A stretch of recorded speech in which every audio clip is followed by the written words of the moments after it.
What's going on, everybody? It's your boy Pastor Coco, the Subpar Summoner. Let me get some stuff squared away real fast, and we will get started. It's gonna go black for just a second, but hold on, and we will get what we need here. Let's see, screen capture, I think is the right one. Browser window. Firefox Meet. There we go. That should be good. I just gotta adjust the size because OBS likes to make things so gigantic. There we go. There's Gabe's lovely face. My face will be on there. My face will be on there, just not as big as Gabe's, which is alright. Everybody's gonna be here to see Gabe anyway. I don't know if I can. We should be live, I think. All right. Oh yeah, I can see myself. All right, I'm trying some stuff. I have a buddy that let me have a section on his Discord, so trying to do live chat there, but may have to just deal with live chat on the YouTube, which is also fine. Hey, Hammy, what's up, man? Can you hear us okay? Let me know if you can hear Gabe too, because this is kind of pointless if people can't hear Gabe. So, but you should be able to.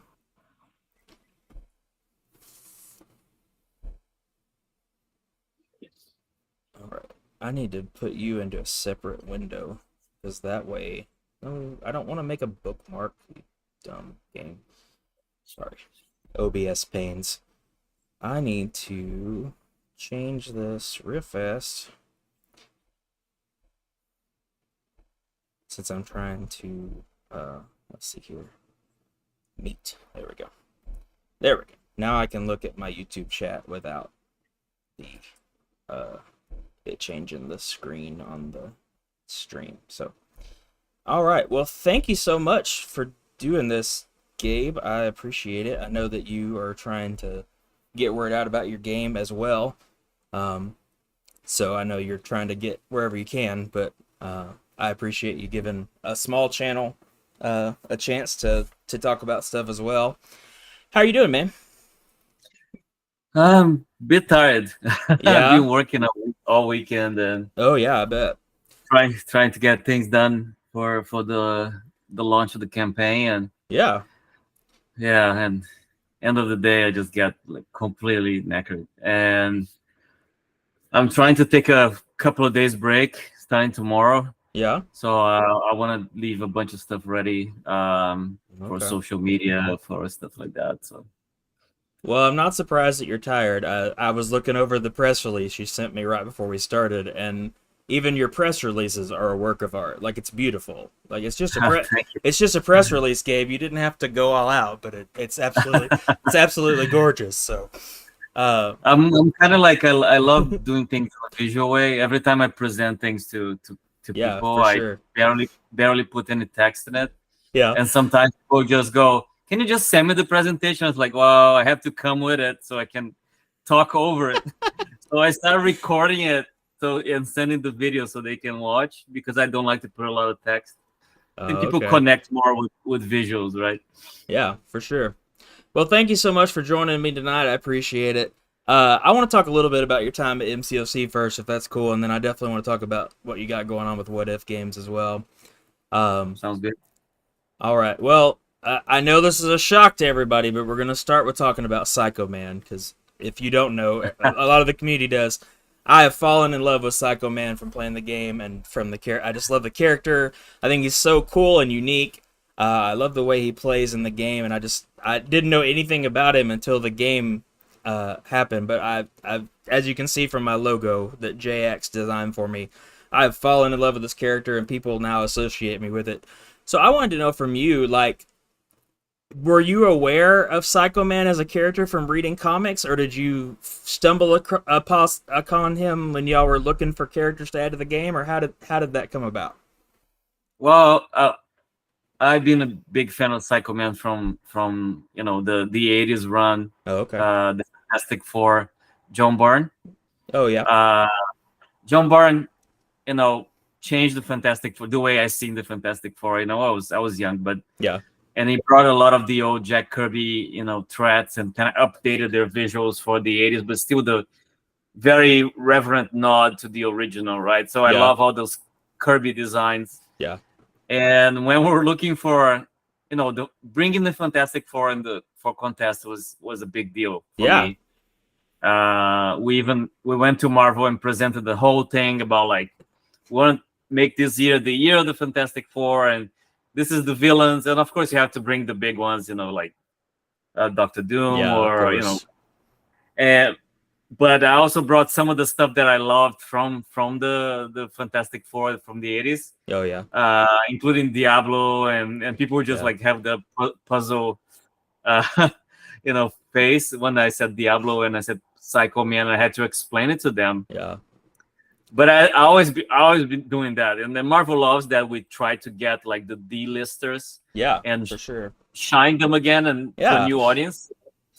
So they said, "Oh yeah, Psycho Man is pretty cool. How will we be able to do it in the game?" And we started looking what kind of powers, what kind of mechanics he could get, and it felt right that he had like the 3 emotions and stuff. So there's a lot of like dark corners of the Marvel universe that I always try to bring into the light because those are the most fun.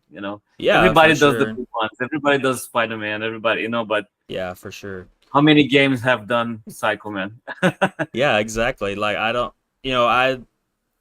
I love Psycho Man, but I can't find stuff like. I mean, I have it actually. It's right here. I have the Marvel Legends action figure they released, the retro packaging, and then my buddy got me a couple of Psycho Man covers to.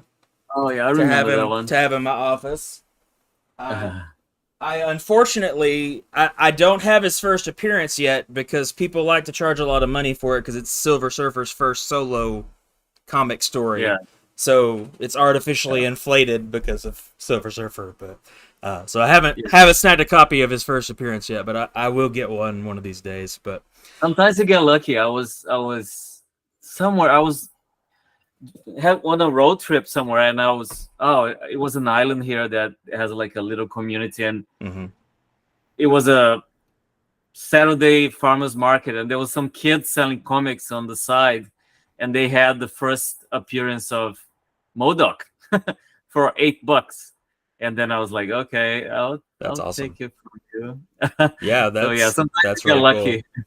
Yeah, that I've found comics in some random places for sure, and yeah, it's really cool to.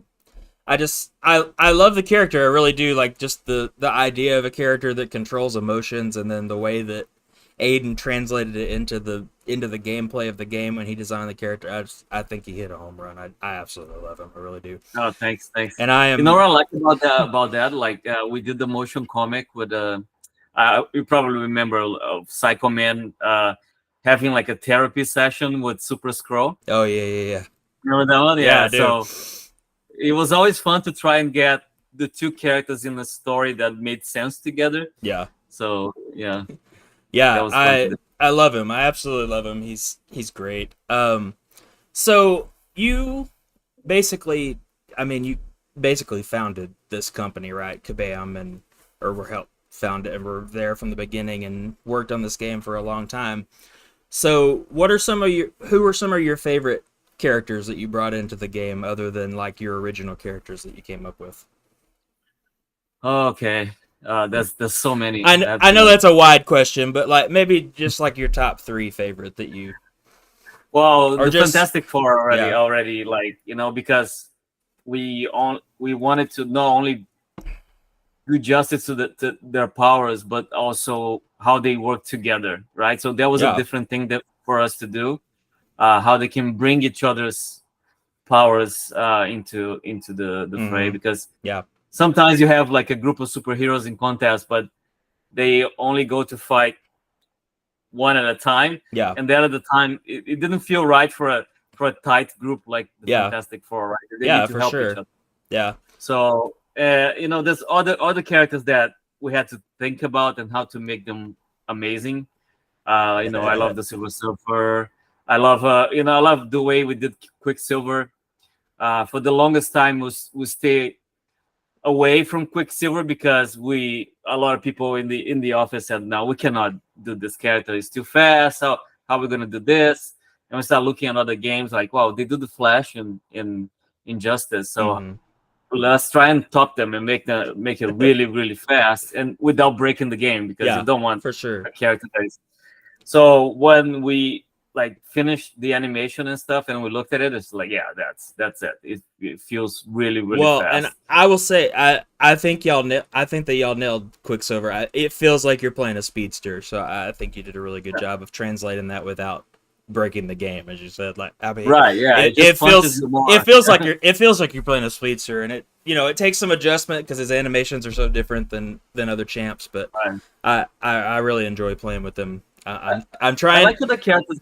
Some of the characters that we did like funny stuff for the special 3. I always enjoyed those. Yeah, those are a lot of fun, especially the ones that have adjusted special 3s and stuff, like Howard the Duck and Rocket, and I always enjoy those. Oh yeah, yeah. Those are a lot of fun. I like Longshot. I really like Longshot because we did Longshot's is fun with the coin and the and the luck. We always had a lot of fun making the special 3s for characters. So in my YouTube chat, there was a question I was going to ask you if you remember off the top of your head. Hammy was wondering if the Fantastic Four were the first champs that their synergies changed the animations of other champs in the game. Do you remember if y'all did that before the Fantastic Four? I can't remember if y'all did. No, I don't remember. Like one of the designers would probably remember that better. Yeah. But it feels like a blur to me, and I was always focused on the art and the animation, and I really thought that was a cool thing that y'all added, with not only that they work together, but how you can kind of see influence of the synergies in the champs when you use them all together. I thought that was a neat touch that y'all added. Yeah, sure. That's a cool thing that Contest has, that since the beginning, is that how building a team in a certain way will give you a lot of advantage. But also, like, people like me that love Marvel who want to build a specific team. Yeah, for that sure. That feels like the team of heroes that we like. Sometimes I just ignore the synergies and just like, I just want to have this badass team of people. Yeah, for sure. I love to have teams that make sense, but I also love to just throw random champs together too. It's fun to have a mix of both of those for sure. So if anybody is listening and has other questions about MCOC stuff, we can certainly go back to it. But I know that you have talked about it ad nauseum with people as well. Nice. So you made the decision, or maybe it was a mutual decision, I don't know exactly what all went into it, but to step away from Kabam, and now you're doing your own thing. So you've started this company called Whatif Games, and you've been releasing a few teasers and stuff about the new game. But the thing that I love when I first was looking at your Whatif Games stuff was the philosophy of your company. Could you just talk a little bit about how that came about and kind of how the studio came together? Like, was this the plan when you left, or did you step away from Kabam and then take a break and then decide to do something else, or was this always the plan, or what did that look like for you? It was already part of the plan. I've been thinking about leaving. I was thinking for maybe a year before. Yeah. Seriously. We had, like, of course, it's always a lot of fun to make games and to make Marvel games even better, and I love contests to the very end. And I also love doing MROC, but after MROC, I was really drained and stressed. Yeah.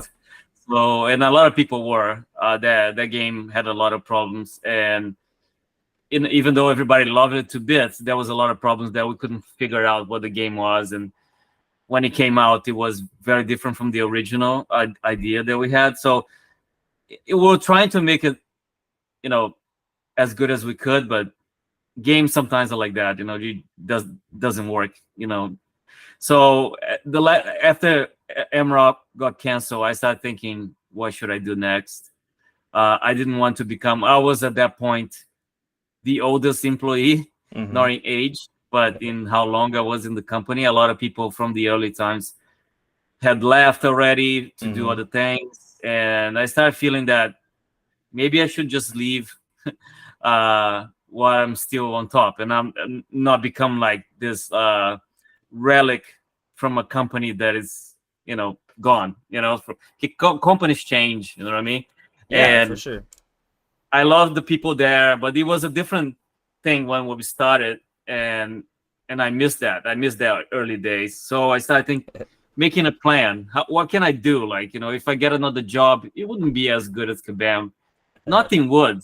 I got everything there that I could. Like I was free to invent things, and Marvel would work with me, and they trusted the vision that I helped build all these years, and so we had a really good rapport going.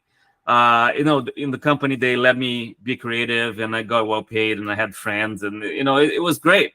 So I started thinking, like, I actually, some people approached me to go work in other places. And I was so drained that for the first time in my career, I actually entertained the idea of going somewhere else.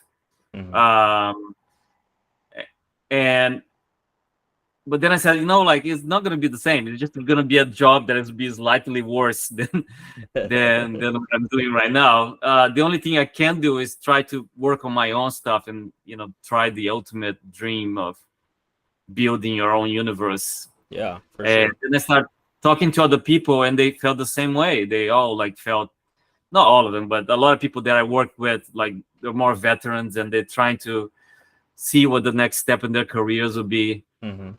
They all agreed. There's some things that we love making games, some things that we hate about making games in the current state of games, right? Yeah. For sure. So we started talking about what kinds of games and what kind of experiences we would do if we made our own game. And that's how the ball started rolling. I told two other people that before that I had one last chance to do like a new project at Kabam, and I got approached by the CEO at the time, and he said, we want to do something different now that MCOC is ending. You can still be on contest, but you want to create another project. And I said, you know what, like, I love being here, so I want to try to give this one last chance. So I pitched an original idea, and asked for, like, can I have like 4 or 5 people that I trust in the company and create this small group of people, like an indie studio inside Kabam almost. Yeah. To create their own thing. And then they gave us the chance to do it. But then in the end, it didn't work. It was not what Kabam was looking for, even though I would love the idea. So I said, I gave a fair shot. I was on my way out anyway, so yeah, I have other ideas, so I'm just gonna do those other ideas. And then I left because people kept asking me, like, if you start a studio, maybe one day I'll join you or something like that, but nobody will ever do it. Yeah. So eventually I'll have to give this a chance. So I sat and look at my finances and say, I can hold for this long without a job and give this a shot. Yeah. I try to be prepared and not be like completely crazy and just go out and let's do this. I have a family, so yeah, for sure. I have a mortgage like everybody, and but I also needed to give this a shot. So that's how it started. And then we started writing out the stuff that we wanted in games. Yeah. Some of the stuff was positive. We want this. And some other stuff was like negative. It was like we don't want this thing. Yeah, for sure. Yeah. So stuff like the free-to-play thing, we kind of stepped away from that model. We want to try different kinds of games that will let people play from beginning to end and be happy and be accomplished without trying to, like, people trying to make you pay more in the middle of of the experience, like he used to be, right? Yeah. In constant games and stuff. So it's stuff like that. We on purpose put it in a document and say, hey, we want to do this kind of game. We don't know what it is, but it's kind of in this area, and that kind of guides us right now. And I think there's a lot of people that are connecting to it. Yeah. You know, it's interesting to see that there's a lot of people out there that are thinking the same way. Yeah. I mean, I think that the philosophy that y'all have put forward that is what you want. I think a lot of people miss stuff like that because we grew up with games that, like, you know, even with console games, like you bought the game and you got the whole game, not you got, you know, something that day one you got to download a 5 gig patch to fix all the problems or to get, you know, the next mission or whatever. And it's just it's just a different landscape. That's kind of the way that gaming has moved, unfortunately. And you know, it's hard to make money with a philosophy like what y'all are doing. Like the money is in, you know, extra content and stuff like that. And so people don't want to take a chance on it. And so I love that, you know, there's creative people like you that are like, you know what, let's give it a shot. Let's create what we've always dreamed of doing and give it a shot and just see what happens. I think that's really a really admirable thing. So yeah, thanks. It's just, I think there's space for everybody, honestly. Yeah, for nowadays. Sure. There's lots of games that free to play is fine. Contest is a great free to play game. There's others, but there's a bunch that are not. Yeah. So, and even if we end up changing a little bit of direction or adapting, I think we're trying to keep some of those tenets as core to us, and I think we can do it. I don't think we need to cave in to what the market wants. Yeah. I think there's space for all kinds of games. I believe that. I don't think we need to transform into something completely different tomorrow. Yeah. If we decide to do something that has like, okay, it's a chapter now and a chapter later and it's an episodic thing, we want to make sure that the first chapter feels like a complete experience, and then the next one is like a few. So we don't want to shortchange people and make games that either are like too long that you cannot play, or too short. You know what I mean? We'll try to find the right balance, and the players will tell us if it's working or not, and we can adapt. Is always the best way. You know? Yeah, for sure. So I got a question here. They wanted to know where is your new studio? Like, where are y'all headquartering out of? Are you headquartering out of your house, or like where are y'all located at? You're looking at it. Okay. I have this tiny little shed in my backyard. Oh, okay. Where sometimes the bears walk by, and so this is where I work. But you know, everybody. I have a bunch of people. We are remote. Right so now. Everybody's working remote right now. Okay. Cool. Yeah. There's a bunch of people here in Vancouver. Oh, okay. I have, you know, our engineer is in the US. Okay. And I have like my brother's in Brazil, so it's everywhere. Okay. One of my modelers now is in Asia because he's traveling. Okay. So it's, I think nowadays, although I miss being with people physically, nowadays I think it gives us a lot of flexibility to. Yeah, for sure. Hire people wherever they are. Yeah, right? It's awesome. I'm in my office, but normally I work from home. The only time I come to my office is I come one day a week, and then I come up here at night sometimes to do my YouTube streams because the internet's way better than it's in my house. But my kids are trying to sleep and stuff, so I don't really have a dedicated space at home. But I've turned my work office into my little nerd sanctuary at this job. One of the 3 that I have, but so I have all my Marvel stuff back behind me and stuff, and so that's some stuff here. I saw some of that. Hey, I've got that book. So, the book, a bunch of comics, of course, just a small part of my comics, but I don't know stuff that I always go back to. That's awesome. I need to. So my book is special because it was sent to me by Kabam, and it's autographed by all the people in the office. I don't know if you were still there when that happened or not, but maybe. So I don't know if your name is in there or not, but I can't recognize. Open that again. Let me see if my signature is there. Let me see here.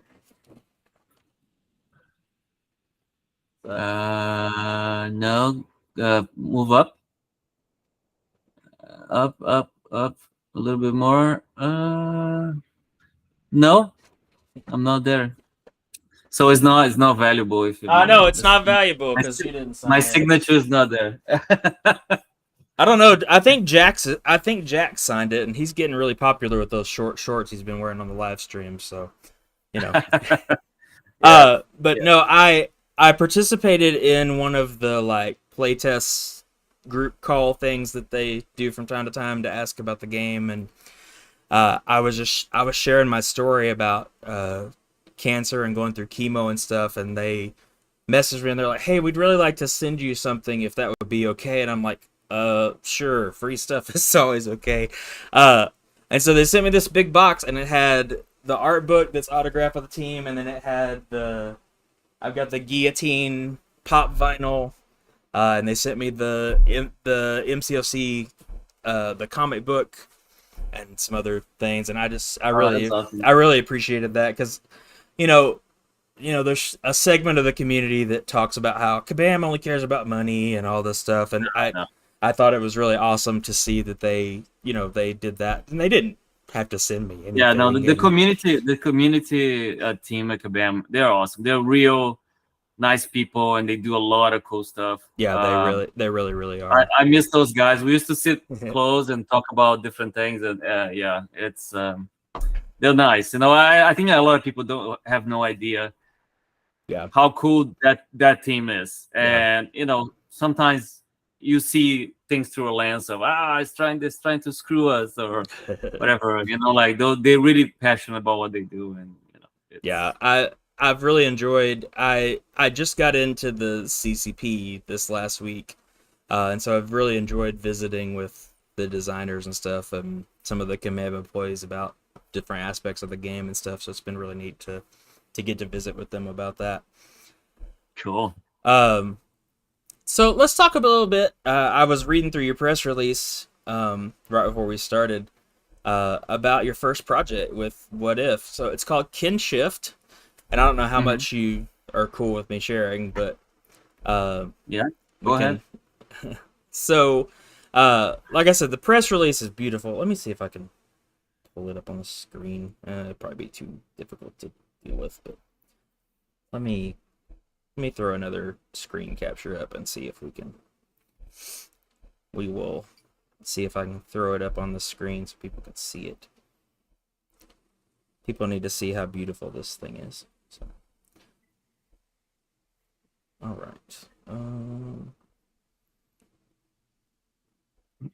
Gotta adjust the size real fast, because again, OBS likes to make things massive for some reason. It's a pretty big file. The file size is not the problem. The problem is that OBS makes the box more gigantic than... Anyway, so hopefully you can see that. There's the philosophy. So here's the art for Kinshft. Such a beautiful thing. So did you draw this, or did somebody else draw this, or... Oh, the art? The big splash is between me and Adam. Okay. Adam is one of the artists we have. We have a team is really small, so we have with 3 artists, and we have Andy is more like a 3D guy. I'm more like a 2D guy, and Adam is kind of the bridge. Oh, okay. He can do both. So yeah. So the environment is mostly Adam painting that based on some of the concepts that we talked about, and then he sent it to me, and then I go and touch it up. The characters is my designs. Okay. And then the logo is me too. What else?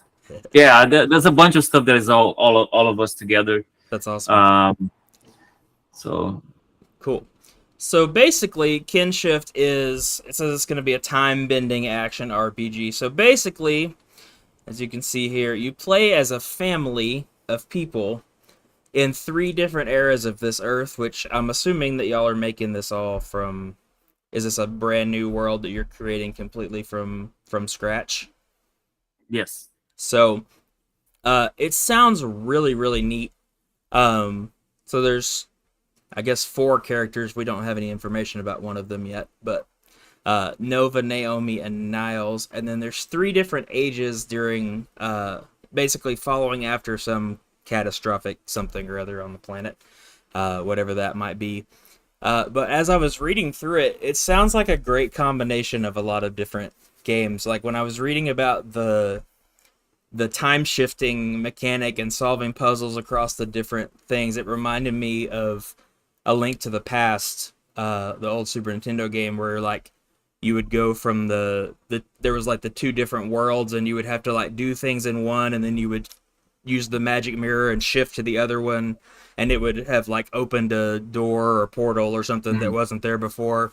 So it's got that to it, and it's, you're covering different time periods, so you got kind of there's lots of different movies and games that have covered like varying, time periods, whether it's like Butterfly Effect where he's like in the past and stuff affects the future and those kind of things. So how did you come up with this idea? Like, was it just, did it come to you in a dream, or like what was the, how did you get here? This story, I originally wrote it as a comic Okay. a few years ago. Okay. I was thinking, what, like in my head I was like, because I love the Fantastic Four, so I was like, if I wrote a Fantastic Four story that was not about the Fantastic Four, but maybe about a family that had a few of the traits of the Fantastic Four, but different people, what would be the kind of story I would write? So I started thinking about that, and then of course it changed quite a bit. It's still a family of explorers. Yeah.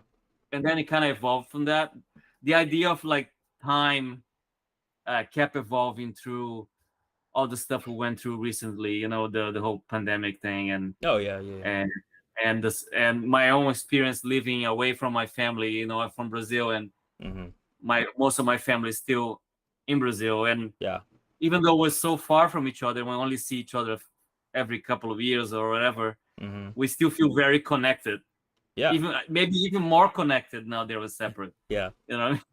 So I started thinking about that force, that thing that connects everybody, and try to make it a bit more fantastic, more literal, and started writing the story about the family that gets separate, but they still feel connected by some kind of force, even though they're separated by thousands of years. And the more I started writing about it, the more I started thinking that could be a great game because of the mechanic and how would that work. That's an interesting way to sometimes I come up with this idea and I try to talk to my designer friends, say, hey, if you made a game like that, how would you make it? And they start like putting different details in it. So that's the origin of it, and more people get involved. Our team is small, but we start sitting and talking about the mechanics and how things would be like. Oh, so you change between characters, but you're in the same location, but you see the location in different times. There's no time travel involved. You're still separate. So you play, every time you change to a different character, you see a different age, but you're in the same location. So we start creating puzzles that can be solved across time. And that felt really unique and different.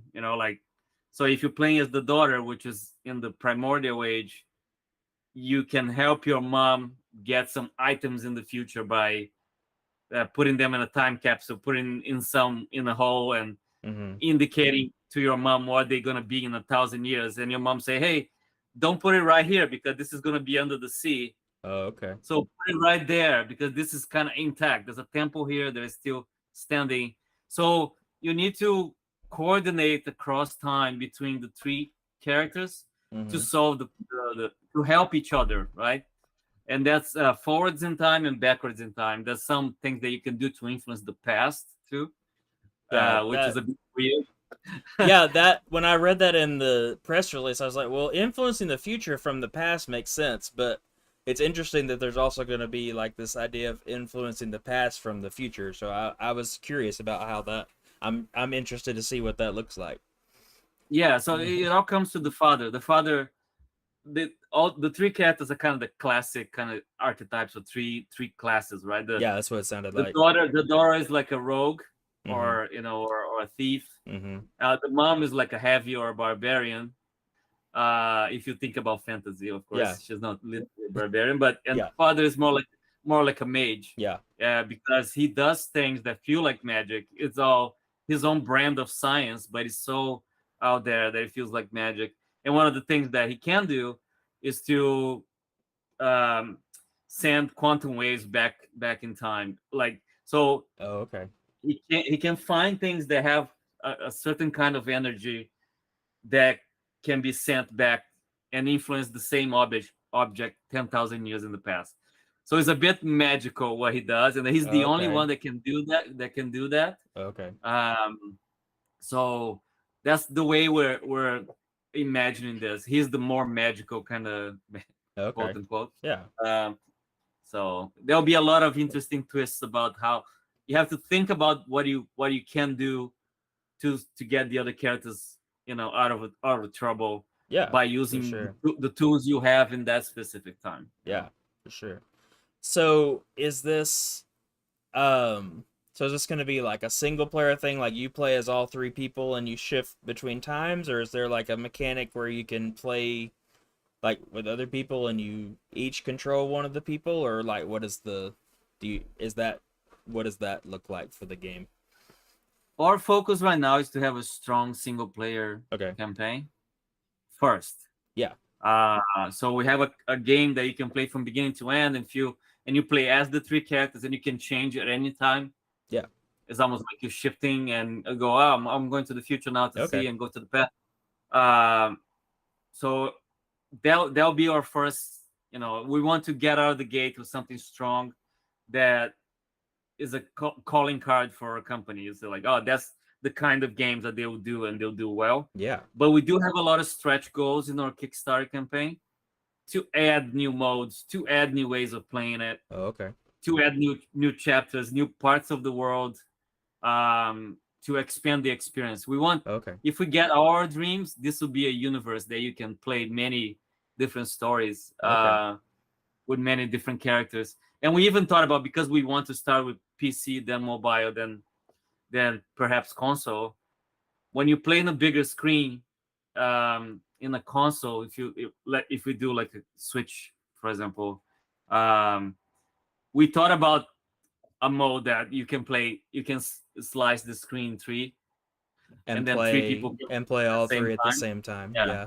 But it's not as easy as saying it. No, it's easy. It's easy to say. Yeah, we want that, but it'd be a big undertaking. I'm sure. You have to restructure the game in a way, right? You have to restructure the story. You have to you'd basically have to rebuild the experience to make sure it works for three people at the same time. Yeah, for sure. So it's a bit daunting, that possibility, but yeah, for sure. We'll see. If we get enough funding, we'll dream all the extra steps of the game. Yeah. So my buddy Null Space was wondering, and you kind of answered it there, I think.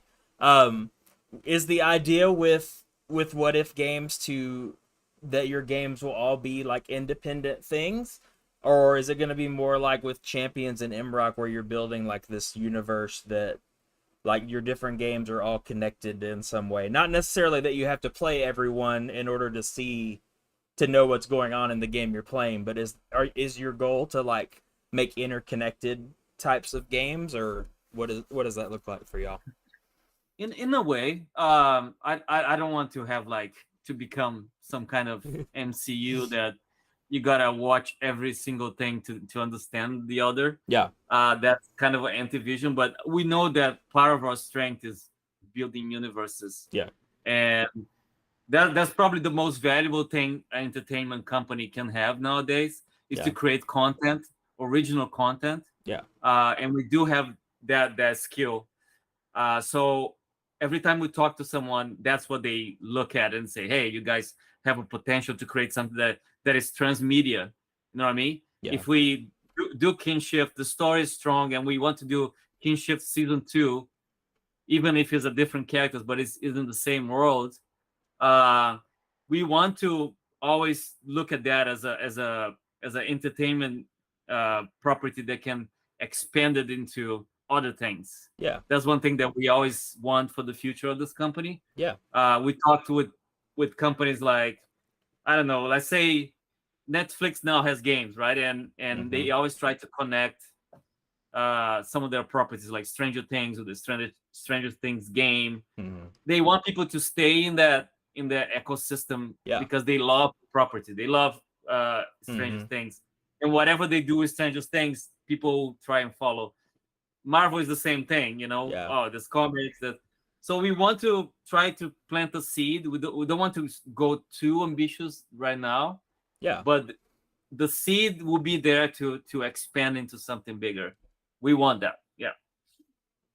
Yeah, I think one of the neat things that you could have on your hands with creating this is like, if you want to make stuff in the same universe, like you could have a game that's set just in the primordial age, or one that's set in the dystopian age, or one set in the chimeric age, and that kind of stuff as well. So I think that would be really neat. That it gives it gives you a lot of options moving forward for like what you want to do and like what you want to make next. I think that's really neat. Yeah, and then if you look at when we launched the Kickstarter, which will hopefully be soon. Yeah, I went and looked before we started tonight. I was like, "Is it up yet? Is it up yet?" Oh yeah, man.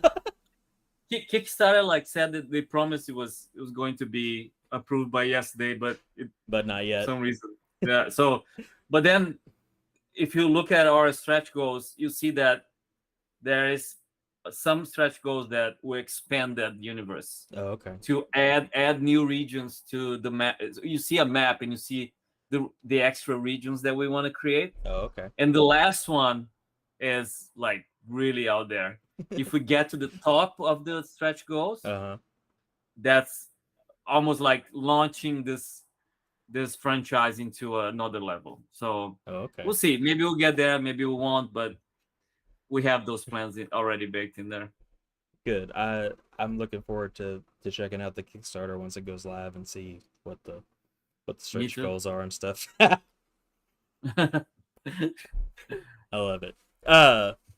Let's see. We have any questions? Lucy, you talked about platforms. But as far as like release date, are you looking? I mean, I guess it depends on when the Kickstarter goes live. That might affect your release date and stuff as well. But are we looking at, you know, late 2024? Are we looking into 2025? Like, what are y'all hoping for as far as like when Kinshift's gonna drop?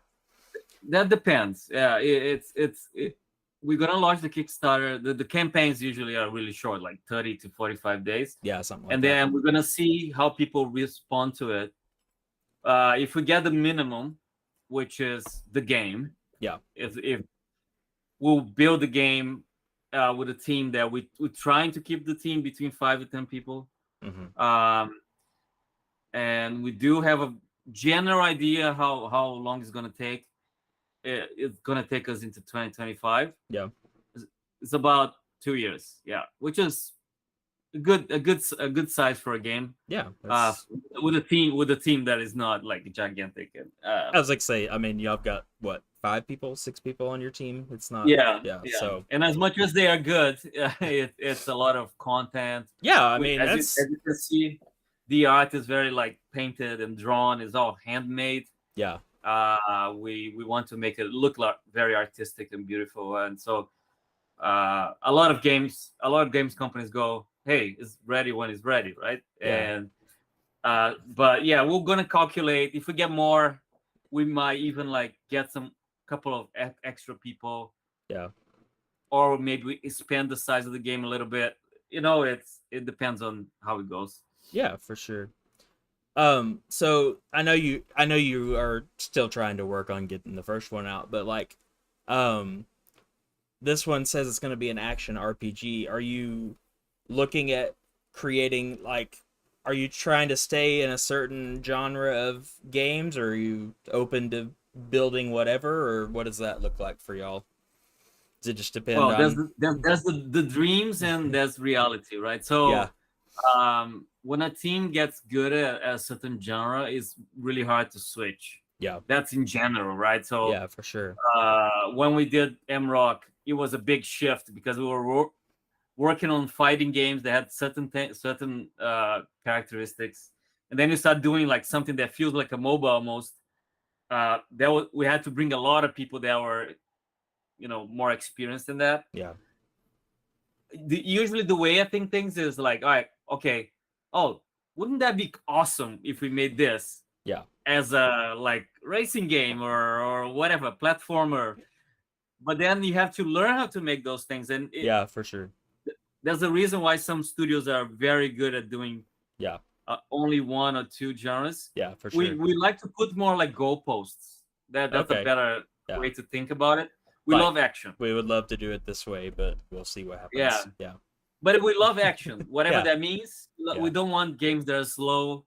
We Yeah. don't want games that are, that I don't know, turn-based, for example. That we don't like it. Yeah. I like playing them, but I don't want to make them. We like story, of course. We like universe building. So Yeah. it fits in all of those traits. Yeah. And then we're more flexible with the rest. Yeah. This game, for example, is a mix between fighting and just, defeating bosses and enemies, and also a lot of puzzles and discoveries and collection.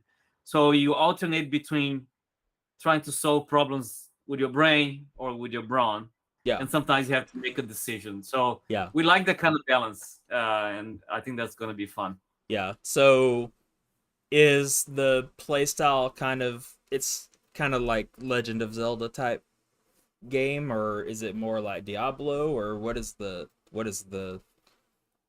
system look like if you Zelda always pops up. Like, it doesn't matter. Every conversation I have. Well, you said puzzles and combat, yeah, so I'm saying, to me that screams Zelda, but I don't know if that's what the goal you're going. It's funny because I was just talking about that, and we always talk about that in the studio. Like, we say, "Hey, we want to do this. What game does that well?" And it's always Zelda. Yeah. Zelda is the golden standard. That's why I'm laughing, because we don't want to compare ourselves to Zelda. No, because of course not. Zelda is Zelda, right? Yeah. But we look at Zelda a lot of the time for a great game that has balance between different activities. Yeah. And sometimes you just want to battle monsters. Sometimes you just want to travel around and solve puzzles. Sometimes you just want to cook. Yeah. And that's awesome. I wish we could make all of that with the team we have. Yeah. But we always say that Zelda is my spirit animal for this game. Like, we always look at Zelda and say, what would Zelda do? I'll probably make a bracelet or something. We probably can't do an open world. Open world is a lot of work to make, and a lot of people need to be involved. But we want that spirit of a little bit of freedom, so you can, choose the way you play a little bit and try to solve things in different ways. Yeah. So, you said something about making choices. So, is the game going to be structured where you can avoid, like, combat situations by making a different decision, or is it going to kind of force you to do one or the other, or? Good question. We don't know exactly. If you don't know yet, that's fine. I just curious. We don't know exactly the balance. We would like to offer more choice. Yeah. But we want still the story to be somewhat linear. I love. I used to play a lot. I don't know if you remember some of the LucasArts games, like Day of the Tentacle or the Indiana Jones series. That the point and click things. Oh yeah. Because they managed. Our game is not going to be point and click, but Escape from Monkey Island and those games. Monkey Island and I played some of those. Yeah. Yeah, Full Throttle. Because those games made it. They had a really good balance between taking you through a story, which was scripted, but at the same time, it gave you options at all times, and then you had to. But then when the game didn't want you to do something, you were forced to. You were forced to do it. The characters themselves would just say, "No, I don't you can't do that."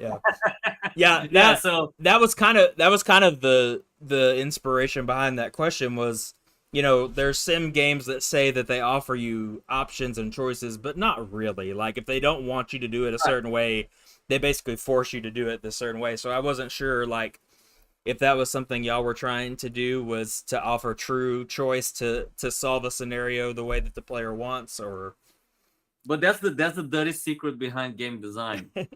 making them Like making them think that they got to choose when they really didn't. yeah, exactly right. The best games make you think that you have the choice when in fact you're being led to make the choice that the designers probably wanted to do it. Yes, Unless you're like a true sandbox. There's some games that are like sandboxes, right?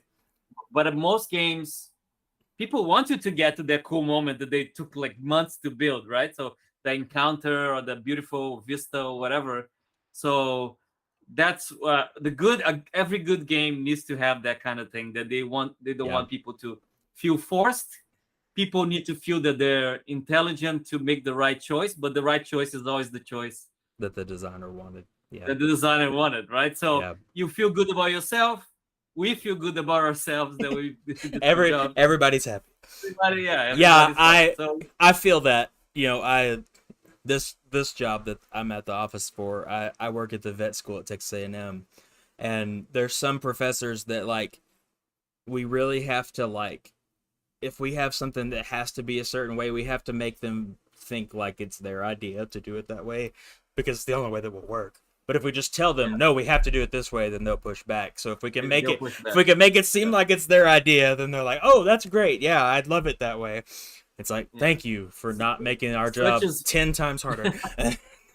Such as human nature, as you get older, for sure. you start realizing that forcing people to do things it always backfires.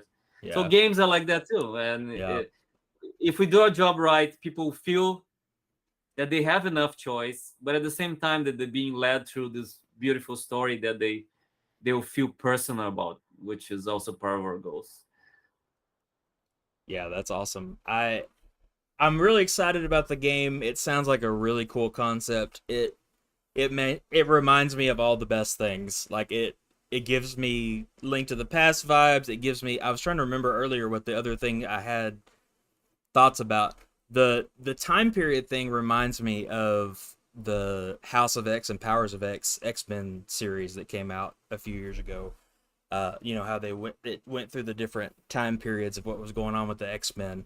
And so the concept sounds really cool, and I'm excited to see what y'all do with it. And the art is gorgeous as always. Like you are an amazing artist, and the other stuff that other people are working on looks gorgeous as well. I like the character designs; they're really cool. We try to go a little bit more stylized. I love animation of all kinds. I love comic books, and I love how the simplification of lines and characters and design sometimes is more effective than detail. Game art tends to overcomplicate sometimes because they can. Like let's put a lot of things in the character and full of details, and becomes a jumbled mess. I like simplicity. I like graphic. So we try to put a little bit of that in contest, simplify the characters. But I think we're going a little bit further this time. Everything will be painted. We have this almost like comic book kind of feeling to it. Yeah, it really does have a comic book feel to it from the characters, from this little bit of a scene like in the press release and stuff. It definitely has a comic feel to the characters that is really neat. I like it a lot. Cool. So, let's see. Pete is here. Yeah, Pete's here. He said he just listened to your interview from last night with Jay and XN. So. Oh yeah, that was like 2 hours and 15 minutes. Yeah, I saw them talking about it today, and I was like, wow, they went a long time. Yeah. I wanted to tune in, but I didn't get a chance to. I'll have to go back and listen. Jay was nice enough to send me the questions he was going to ask you so that I would repeat them, but I knew I was starting with Psycho Man tonight, so I knew I wasn't going to repeat everything. That was a unique question for sure. I suggest him to people all the time, and they're like, no, I'm not using him. I'm like, well, you should. He's good. He's actually perfect for the fight that you're complaining about, but whatever. So I know like in MCOC you drew inspiration from your daughter and stuff for some of the original characters that you did. Are you Are you using family or friends or anything like that as inspiration for anything in this game that y'all are working on now, or? Oh yeah, always. They're the closest people to me, and we're going through this adventure together. And then when you write something about family, you have to draw it from your own experience. Yeah, for sure. The good and the bad, and how you get so close, and how you see your, like, my daughter is 12 now, and when I design Nova, for example, Nova is basically based on her too, and how Yeah. she's growing to be this person. Yeah. And with her own things, her own talents. She loves drawing too, and Yeah. so yeah, it is inescapable. I have to put something of myself and my family and my friends into everything I do. Yeah. Even though That's if awesome. I twist it into something a bit more fanciful, that's always the case. Yeah. And putting my family as Marvel characters is also like a cherry on top, right? A dream come true. Yeah. Yeah, right. So like when I made Karina, it was a little bit of an uphill battle to convince Marvel to make Karina exactly that way. Yeah. Because I wrote I don't know if you guys remember the story that we did for the young elders, like showing the collector and the grandmaster when they're young. Oh yeah. I remember that. Yeah, and how Karina became, a statue made of ISO and all the stuff. Uh-huh. That's I think that's probably the best story I wrote in all this time in contest, and I'm really proud of it. Which is a pity because I lost the art and I don't know where to find it. Oh man. but I really wanted to have the art for that. But Karina was part of that because I wanted to. The collector and the grandmaster, they're kind of silly characters in the comics. They're not really. The elders of the universe are kind of like they only like one thing for millions of years. And we had the collector in our game, service purpose, but I wanted to add a little bit of more of depth to that character, to the elders in general. Yeah. So I pitched to Marvel, hey, I want to rewrite the origin of the collector and the Grandmaster just for our universe. Don't worry about the comics. I just want to give them a better, kind of more human origin, and I want Karina to be at the core of it. Because why do you do everything you do in life, right? Most of the time you do it for your kids. And why would the collector become the collector? And it kind of reflected what I was feeling, that you change to become a better person once you have a kid.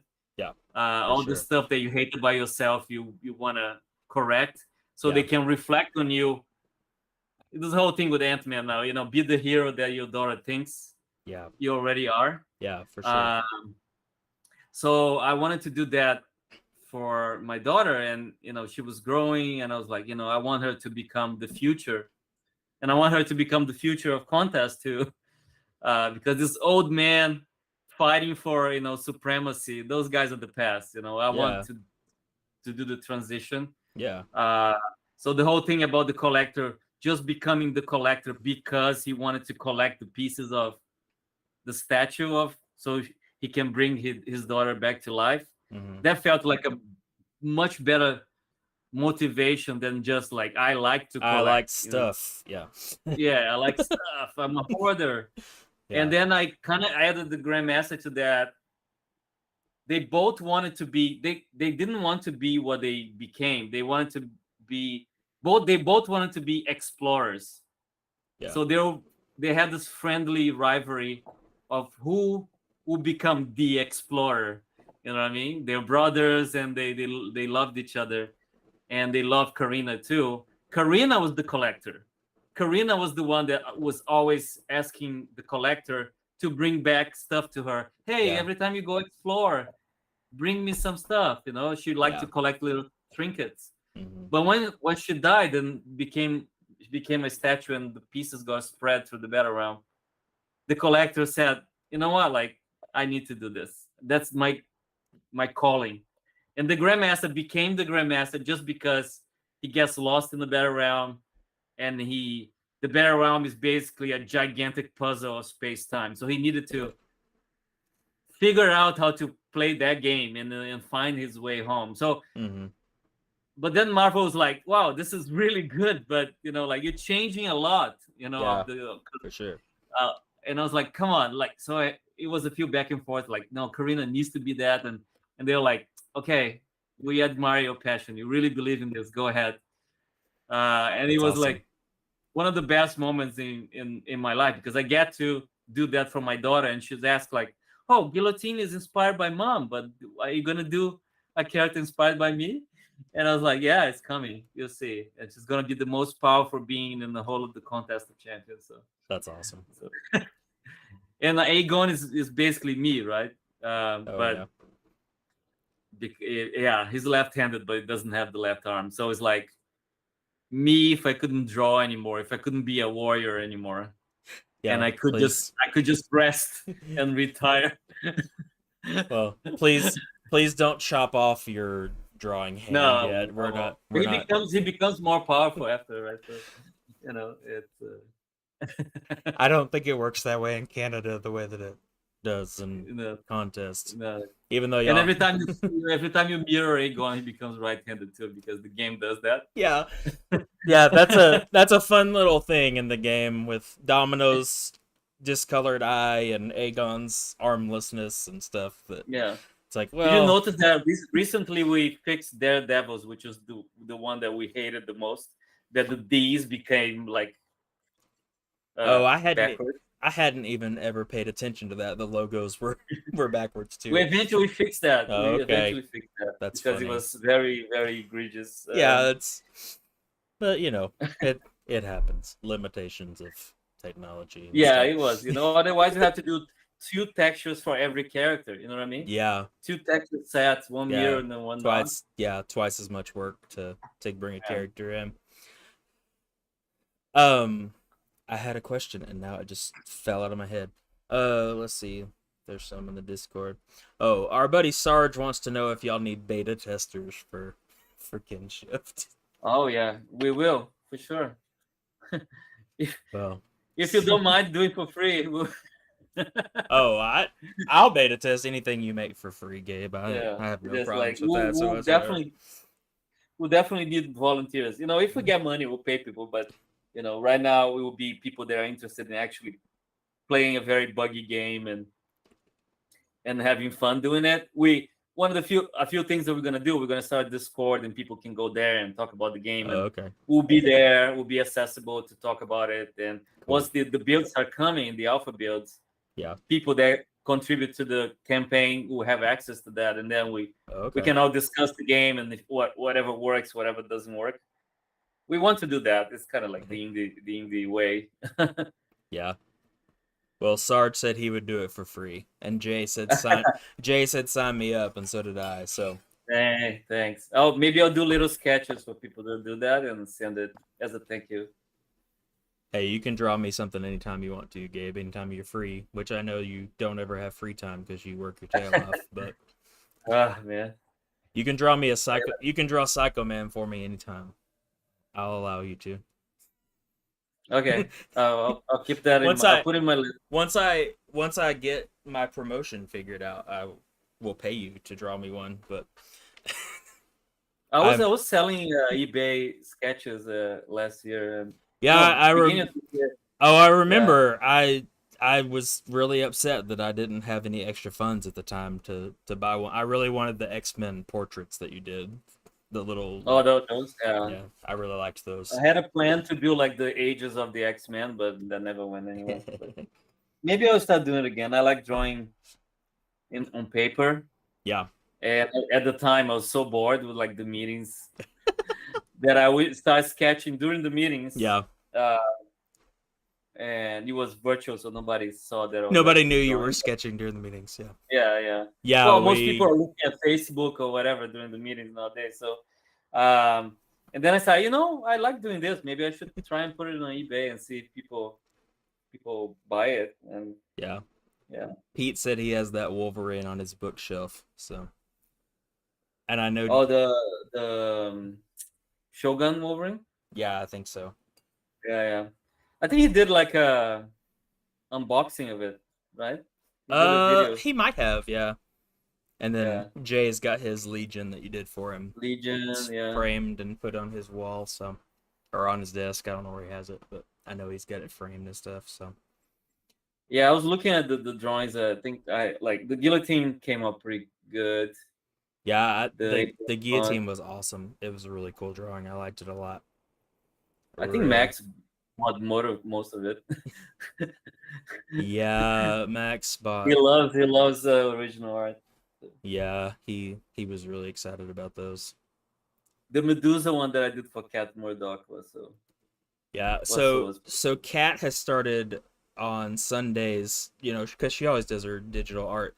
On Sundays, she's been doing like ink and paper sketches and posting them on Twitter. She did Lady Deathstrike today, and it was amazing. Yeah, I saw that. Yeah, I saw it. So. Yeah, she's awesome, and you see her evolution. Like, if you do it every day, you're gonna get good fast. And she was already good. Now she's taken to another level.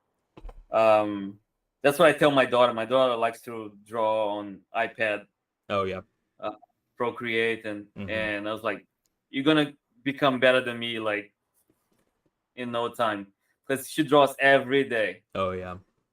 And you can see like in front of your eyes like how good you can get like just by practicing it. Oh yeah, I mean it's one of those things like the more you do it, the better you're gonna get at it. And if you already have innate talent, which some people do and some people don't, but if you already have talent anyway, and then you put it into practice, you're just gonna get better and better. Yeah, for sure. That's why I'm getting worse, because because you haven't been drawing as much. I draw a lot. I don't believe it, Gabe. I don't believe you've got. I draw digital a lot, like every day. Oh, okay. As you can see, but paper, has been spotty. Oh yeah. Oh no, XN said that his Beta Ray Bill sketch got lost in the mail, so he never got it. I know, like that's awful. I was so upset about that, and I got a standard refund and everything, but yeah, that's awful. Like I put so much care in like making sure, like I basically wrapped the whole thing in tape. Yeah. And put like a backer and everything. I don't know. I suspect somebody stole it, because I don't know. I think some postal worker has a super cool Beta Ray Bill sketch. Yeah, somebody does. Yeah. Well, I do have a scan, so. Oh, okay. Maybe I can send the digital to him. I'm sure he would appreciate that. Okay, let's see. I was trying to think if there was something else I wanted to ask about Kinshft. Or just anything in general. Anybody have any questions that's watching?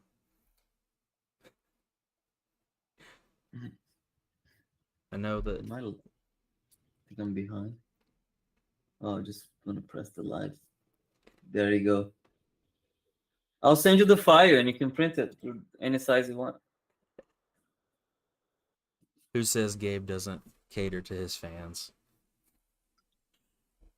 Well, Gabe, we really appreciate you. You have created this amazing world that we all spend time in still with Contest of Champions. What was it like working with Marvel? Like, was there any characters that you wanted to bring in that they were like, no, there's no way we're gonna let you do that, or were they pretty amiable to what you wanted to do? Like, I'll tell an interesting story.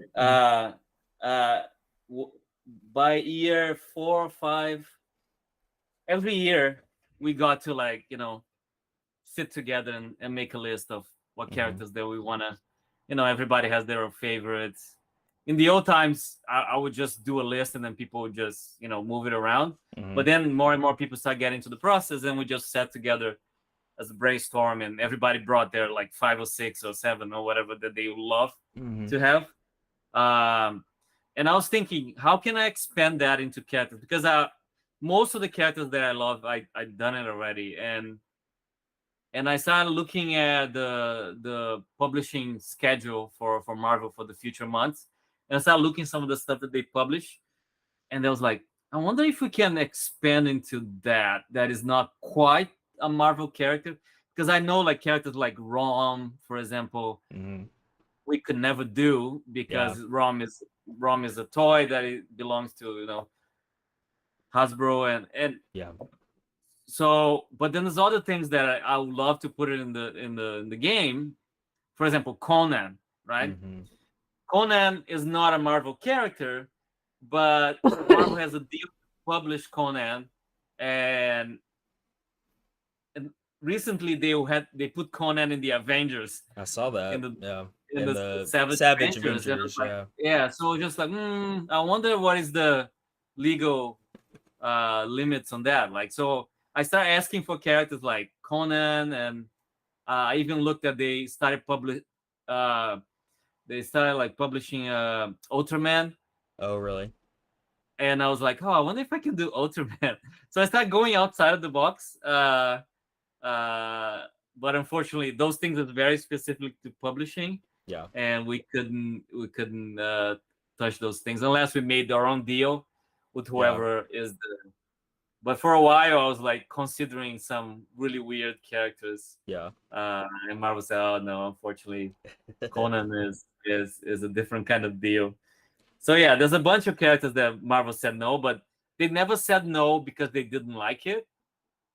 The questions that they always ask is like, why would you do this character instead of this other one that has the same powers and is more popular or whatever?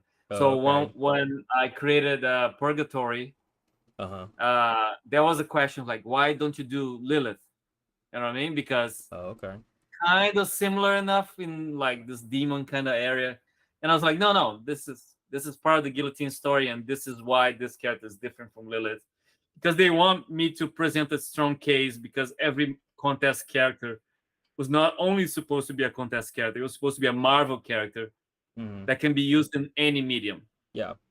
So I had to do a concept, write like one page of why and how, and like why this character deserves to be side by side with Iron Man in a comic if we decide to do it.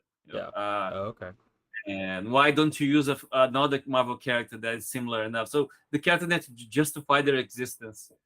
So that's the question that they always ask. Like, the second is like, how would that play in the game? Why do you want to do a character like that? And there's always good reason for like, the visuals are great. There's recognition. The powers are usually something that we haven't explored before. And then other than that, they just would like, okay, you want to do this? You want to do Diablo? You want to do like, you guys always, usually you guys are right and the characters are successful. So they start trusting us and making weird choices. And the last one is like, they'll go, okay, this character is amazing, love it, but there's some legal complications about the ownership. There was the case of a few characters, like I think Lady Deathstrike early on wasn't possible to be done. Phantom X had some problems with the ownership. It was not like 100% Marvel's. So all those stuff, those things, they'll go like, look, we cannot do this, not because we don't want to, but it'll be complicated to get the rights. And there's also a phase in the beginning where a lot of the characters, the Marvel that we wanted to do, were not available to Marvel itself because of the deals with Fox. The X-Men, the Fantastic Four. There was a lot of... Yeah, that's what I was going to say earlier when you were talking about the Fantastic Four. Like, I think, if I remember right, y'all were one of the first mediums that brought the Fantastic Four back under a Marvel thing, because I know, like, I was playing Dice Masters and HeroClix and stuff at the time, and they had not had not Final Fantasy. They had not had Fantastic Four sets since the very beginning of those games. Like, they were in the first couple of sets, and then the whole rights thing got all messed around, and they had not had those characters in forever. And y'all were one of the first things I remember bringing those characters back in under the Marvel banner. And so even though I haven't ever been as connected to them as I have other stuff, I knew how big of a deal it was to be bringing them into the game, and I love the way that y'all did that. Like this whole year focused on bringing in this really important Marvel team and their villains. I thought that was really neat. Yeah, it was we were waiting for it because we Yeah, knew there was a very dark phase where we couldn't yeah, the X-Men were kind of like in this gray area. They were uh discouraging people from using from the using them. X-Men. Yeah, I remember, like, the games guys had nothing to do with this. It just came from the top, like, yeah, because we used to see like all those uh huh, Secret Wars T-shirts yeah. that they remove Cyclops and Oh put yeah, somebody yeah, yeah, else. They were trying to push the Inhumans instead of the X-Men because it was a big battle that was going on between Fox and, because Marvel was trying to gather the rights back and Fox was being tough. That's yeah, what I heard. I don't know the details, but yeah, and so first was the X-Men. It's like there's no way we can make a game without the X-Men, so we have to bring the X-Men. So we did the X-Men. yeah. We did a case for the X-Men. That's why the X-Men it was a big event called what's the name of the I forgot. The time we mixed the X-Men with the Inhumans Oh yeah, yeah. to soften the introduction of the X-Men into the game Oh and okay. still show the Inhumans a little bit in the mix too. But the Fantastic Four was like no limits. Like it's just like off limits. And so as soon as we got the signal that things were going to change, hmm uh I did a whole pitch, and I remember going to LA and talking about it and saying, hey, they said, come here and show us your proposals to. I think other games were trying to propose things with Fantastic Four too and other characters. Show us your proposals to bring those characters into the game. And I sat in there and I said like, so we don't want to bring the Fantastic Four to contest the champions. And everybody was like, what?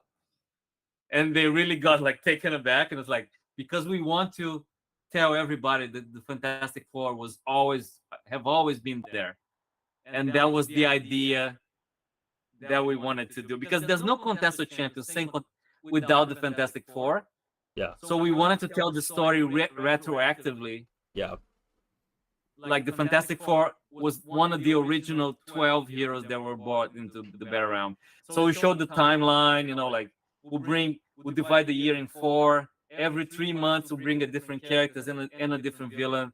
And then I showed the whole thing about Galactus being the end goal. hmm So it wasn't like a big kind of like long plan, and they really loved that because Marvel loves the having story on everything. yeah, Instead of saying, "Hey, we'll release the Fantastic Four. Here's the crystal, and we're gonna make $1 million." They don't, Of course, they like that, but they really connect with people trying to make ideas a bit yeah, different. You know what I mean? yeah. So the whole thing with the Silver Surfer going back in time hmm and trying to find the Fantastic Four, they're being spread through, like all of that was part of it. We made this huge trailer, Yeah, which I love that trailer to bits because I wanted to do like a classic Silver Surfer, Stan Lee, John Buscema, you know what I mean? yeah. Which was the comic I was reading to my daughter like at night, every night. It Oh was the really? Essential Silver Surfer in black and white. Oh okay. I was like, I wonder if we could do something that feels like that voice. You know what I mean?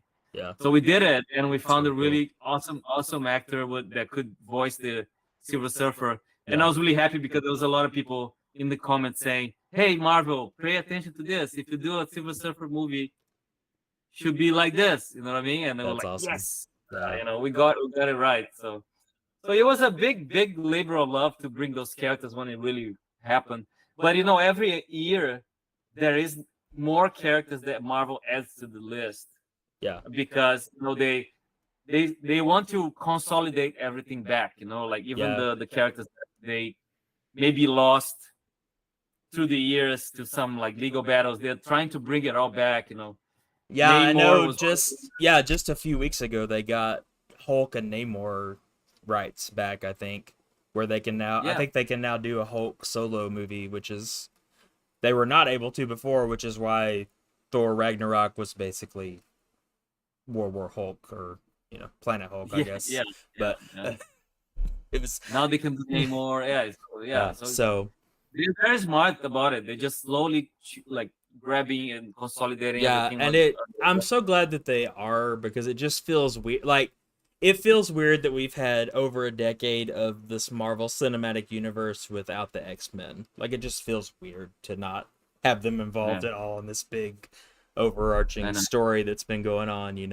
Um, and I Well, mean, we all know yeah. we I are mean, I'm a little biased because I love the X-Men, but still, it feels weird to have gone through all this stuff that we've had with nary an X-Men in sight. It's just I know. it's a Well, Secret strange Wars thing. is coming, right? And you know it's gonna happen. So Yeah. Secret Wars, So we saw that coming a mile away because we read the comics, right? So yeah. and then now we're gonna see that happen. You're gonna see Secret Wars be the possibly something to Hopefully reboot the so. universe, Yeah. whatever. I don't know anything about it. I'm just Yeah. I just like Just spitballing. by reading the comics, you know where it's going. So Yeah. so Or maybe not, because apparently they don't always read the comics that they name things after, but we can hope.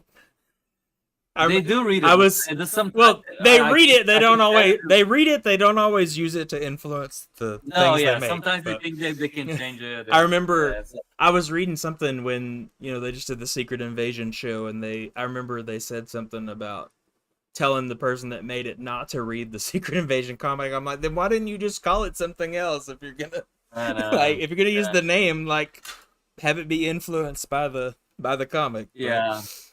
That one was a little bit of a I don't know. I didn't enjoy that much. But there is potential there to in the long term to have scrolls play a part. yeah, I Um, think so too. but the series itself was a bit underwhelming. I think for my taste, but and I It love Nick Fury. I think he's a great character. I thought it was okay for what it was. It just wasn't what I wanted it to be, which I think is a lot of people's Right. view of it. Because I really enjoyed that run of the comics. I liked that storyline. And But for to do that run, you have to bring all the main superheroes, yeah, and then it becomes a movie, right? So yeah. you can't. Well, and for me, it was just weird to do Secret Invasion and not have Jessica Drew be involved in it because she was such a pivotal part of the comic run. But Right. she's not even around yet. So Yeah, yeah, so yeah. it's That'll be. just one of those nerdy things that happens. But Now they have a scroll with like every power yeah, I know, right? running around. I wonder what they're gonna do with that character. Who knows? Who knows? I'm interested to see what the next phase holds. I'm excited to get back into the theater and have the new Avengers team and all that stuff. Be I interesting to usually see. enjoy the series, though, but most of the series I enjoyed quite a bit. Yeah, I did too. I really did. I really have enjoyed most of the TV series. Uh, Especially What If, which is the name of your new company. So that's fun just to have that. We're not associated. Yeah, not associated, but still. Yeah. I just love that question though. Like, what if games were different? What if we made something the way that we want to, and what if we made it, because you have ideas and visions for what a game should look like, and now you're gonna try to get to do it, and I think that's really awesome that you're getting to do that. Yeah, it's a question everybody asks at some And point. even though like it sounds like your relationship with Marvel was really good as far as what you could bring into the game and stuff, I think for a lot of us it's still exciting to see you be able to create something without any kind of restraints at all, like because you're creating something from scratch. So like this is basically you fully unfiltered, and like you don't have to run things by other people because you're the one that's creating all the things, and I think that's super exciting for us that are fans of what you did with MCOC and with Mbrock and stuff. So Yeah, it is. At the same time, very scary. oh You don't have yeah, bounds. for sure. Yeah. Yeah, and Uh, the Marvel guys, like I just have great things to say about them. Yeah, we still talk, right? yeah. We met a few times after I left, and we had virtual beers too, and we're friends. Yeah, We had the great responsibility, Spider-Man. We have a great relationship, and those guys are doing great work there. I think yeah, it's the games that they're publishing on console. With the Guardians of the Galaxy game is amazing. yeah. Spider-Man That games is amazing. yeah, There's a Wolverine game coming that will probably be amazing too. And even the mobile, they let people do different things, and there's a lot of great games that came under their run. And I hope they stay there for a long time. yeah. That'd be awesome. Well, speaking of games, we have Marvel Snap now that has all these variants and Oh, stuff. Are we gonna get Gabriel Frizzera variants in Snap at some point? yeah. I actually did it. I I I met those guys. First I saw that they're coming out, and I asked Marvel if I could get a beta code. So I've been playing for a long time, Yeah. and I love that game to bits because they get it right. They get the cards, everything feels authentic. They Hmm. understand the powers, and even though there's no characters in there, it feels like you're playing with the characters. So Yeah. when I met those guys, we went to the red carpet for Love and Thunder, Oh yeah. and usually before those, they had like a small Marvel Games gathering, and we went Oh, there, and they okay. were there. So I get to talk to all the people, the team, Hmm. and I was like, man, it just like I love your game so much. We should do something together. You guys should get some of the contest characters and make them as cards, and then that's what I did later. I made some fan art, and I Awesome. made a guillotine card, a Morningstar card. I made an Aegon card with the power descriptions and everything, like exactly Yeah, the I way. I think didn't you post those on Twitter or something? I Yeah, I think I feel posted like it. I saw them somewhere. So Yeah, so that's I awesome. sent it to Marvel and say, can you send it to those guys? Like That's so maybe one cool. day they will decide to do something, because that doesn't happen a lot. Like Yeah. the characters are Marvels. Guillotine is Marvel, right? Yeah. So they can do whatever they want with it. They're very good at saying, hey, if somebody wants to use guillotine, we'll come to you and ask if it's okay. But they can do it without asking because it's their Yeah. characters. So there was a few times that it almost came to that two games would exchange. Hmm. Hey, we'll use guillotine in our game, and you can use something of ours in your game, and we're always being very open about it. So yeah, go ahead. Like Hmm. we don't, we use guillotine for years. Like we don't try to be exclusive here. We want that character to live everywhere. So, but it never quite happened. Like Yeah. I'm, even though Marvel was trying to make it happen, Yeah. I wish it could happen more. That more games would just do crossovers. Um, For sure.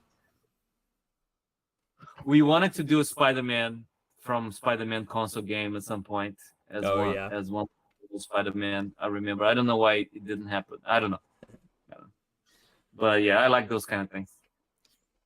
Yeah, that's one of the things like I love that, lately Mortal Kombat has done that with bringing in random characters from like movies or whatever as playable characters. I thought that's always kind of a fun thing that they've done. And I feel like Guillotine would be a good character in that what is the name of that game? The Midnight Suns game that came out not too long ago Oh that yeah, Marvel made. I feel like she fits in with kind of like what the style of I feel like that character would work well in that game. I haven't got to play it yet, but I've heard good things about it. I feel like she yeah, would me fit too. I with heard. I feel like she would Good. fit with what's going on in that game and stuff. Um, Yeah. If anybody's hearing, just go knock at Kabam's door and ask for it. I think they'll be But that was they'll one of be the things I wanted to ask you about was as far like you created these characters and I mean they're modeled after your family and stuff, but so Marvel has full rights to those to use them for whatever they want to basically. yeah. It's their characters. Okay. So Um, and they were like super happy to, for us to create new characters, because Yeah, it for just sure. expands the universe. It makes Yeah. the universe richer. So what does it feel like for you to see them? Because I know they've used guillotine in some comics and stuff. Like, is that kind of surreal for you to see a character that you kind of created be a more prominent part of the Marvel universe that I mean, you grew up reading Marvel comics and stuff, so is Oh that yeah, no, yeah. It's fantastic. Guillotine was a group effort, right? yeah. Even though we shaped the character to what it has become, because we had a long time telling stories and adding to the lore. Mm-hmm. Originally it was Al's creation. It was not very defined at the time. It was just like, I remember reading like a description of the character. It was just a blurb, and then Paco Medina came from the comics to also shape the visual. So we Mm-hmm. kind of went back and forth to like, we think this works better in the game. And then the sword, for example, originally in the comics, it was going to be this gigantic anime inspired sword, Yeah. and I thought it wouldn't fit well to a character that was like historically based. Yeah. So I came up with a different sword. Okay. We changed the colors, and the Marvel guys were like, "Oh, maybe she should be red," and then I did some variation. So it was a little bit of a group effort, and Yeah. making the character with the hair a certain way because of my wife. I wanted to change it, and Yeah. darker skin. She's part Algerian, part French. So I was like, she should not be like super white. She needs Whitey to have white darker white. skin. Yeah. Yeah, like my wife has darker skin, so I tried to push a little bit of my own taste in there, and then it kind Yeah. of became a thing. And then the Contest of Champions comic started. Al took it to add guillotine to that comic. At the same time, we started telling her story in our comic, but me and Al were always in touch. Mm-hmm. So to make sure that the original idea for the character would not stray too far. But that story about her falling through the origin story, the motion comic, when Mm-hmm. she's like she finds the sword and she falls through the basement. Yeah. That was us. I wrote that part, and then I sent it to Al and say, Al, like, what do you think of this being part of the origin story? And he said, oh, that's pretty cool. I'm gonna put it in the comic. So he actually That's awesome. put that same scene in the comic, but drawn in a different way, because Paco took it and made it, a different way. So it was a very cool collaboration. But then, of course, sure. Guillotine doesn't have a solo comic in Yeah. Marvel, but we do have a space to tell her stories. So our version of Guillotine became way more developed, with all the villains, with Guillotine 2099, with the whole thing about the sword being way more ancient than. So all of that became part of the mythos. And then, but every time that I added something, I made sure that I would go to Al and say, hey, how do you feel about this? And then he was always really, really nice about it, because he knows That's awesome. comics are always this collaboration across time, right? And we even, I don't know if you know, but we pitched the Guillotine series to Marvel. We tried to make it. I heard about that, and I think Yeah. I think she would make a great series. I really do. I think it'd be really cool. I think too. Yeah. And we wrote like, both of us. I wrote the present day Mm-hmm. parts. Yeah. He wrote like the flashbacks to different Guillotine stories in the past. So it was really like a neat kind of 4-issue miniseries. But didn't happen. Yeah. That would have been really Uh, cool. I don't think they played Contest of Champions at the Marvel publishing site, so they didn't know. Maybe they didn't know how big the character had become. Yeah. So. Well, speaking of the character and like all the stuff surrounding it, I don't know how far in advance stuff was before you left and stuff. Have you had a chance to see Queen Hassan's castle, the background that they added to the game recently? Yeah. I was there when we were Okay. making it. It's so gorgeous. Yeah, it was- It's amazing. It's so gorgeous. it's- like I love it. It's fantastic. I was involved in that, and Okay. because we wanted to we carved some time to make new environments, because every once in a while people start asking for new environments, and Yeah. well, environments are a tough sell Yeah. because we don't sell environments. So a Yeah, lot of people exactly. say, hey, why would There's no why would you make a new there's no environment? crystals for environments. Yeah.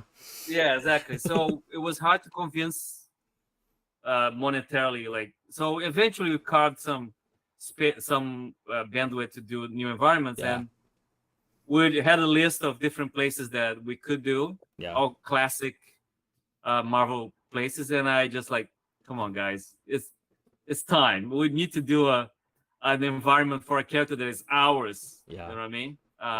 Yeah. So we took all of the stuff they had done before, the castle from the motion comics, and let's do this. Let's do like you actually playing during the invasion of the castle. Yeah. You know, so you look outside and see the little torches coming through, and the castle is like half destroyed already, and the snow is coming in, and there's a lot of little nods in there. It's like you should put a lot of Easter eggs so people can the paintings in the background, the paintings on the wall, and it's like there is a painting of another guillotine variant that we know. So like, we know. Put that in there. We know. We saw. Yeah. Just to like, if people really like to see the variant, you know, it was a character that I created years ago. So just go and ask.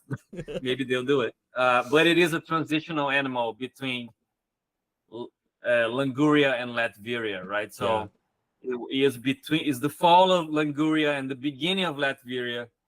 So this guillotine is kind of also a transition between Doctor Doom and. So it is. So it's a connection.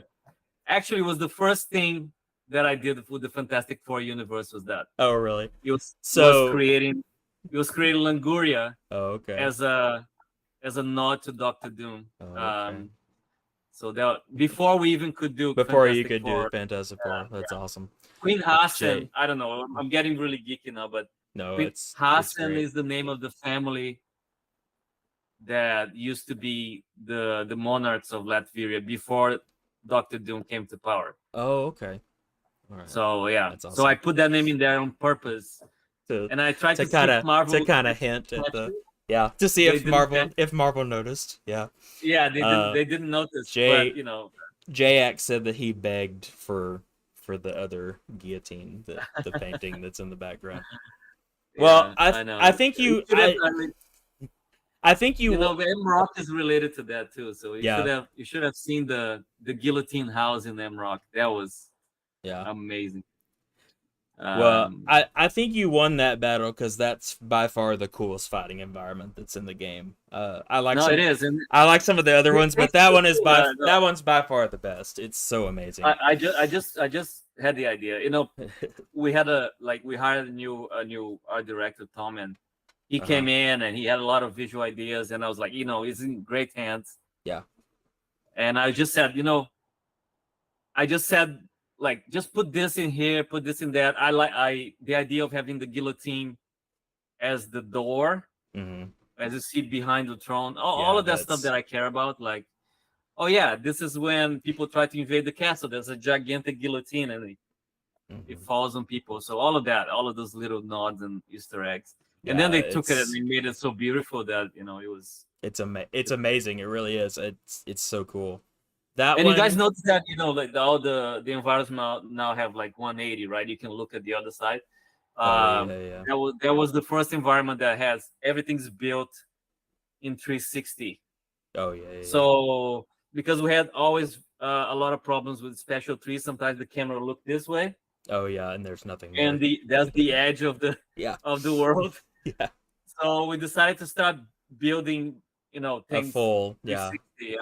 So that castle has a door on the other side. It has everything. That's so we cool. always joked about, sometimes you look at the camera and there's like a crew filming it with the microphones and all of that. So, that's hilarious.